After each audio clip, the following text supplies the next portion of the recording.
Hi dears, ഇത് കണ്ടോ ഞങ്ങളുടെ വീടിൻ്റെ പുറകിലത്തെ പറമ്പിലുണ്ടായതാണ്. കുറേ മത്തനുണ്ടായി, നല്ല വലുപ്പം, പല വലുപ്പത്തിലുള്ളതുണ്ട്.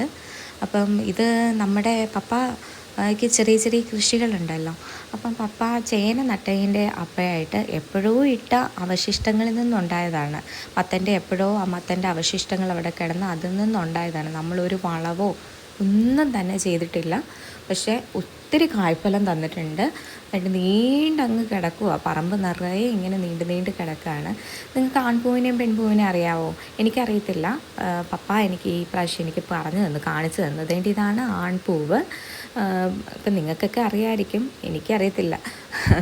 ഇപ്പം വേണ്ട പെൺപൂവെന്ന് പറയുന്നത് ഇതാണ് സംഭവം. ഈ താഴെയായിട്ട് ചെറിയ ഒരു മുട്ട രീതിയിലുണ്ട്, ഒരു ചെറിയ മത്തനുണ്ട്. ഞങ്ങൾക്ക് നല്ലൊരു മത്തങ്ങ കിട്ടി. അപ്പോൾ okay, bye bye bye bye.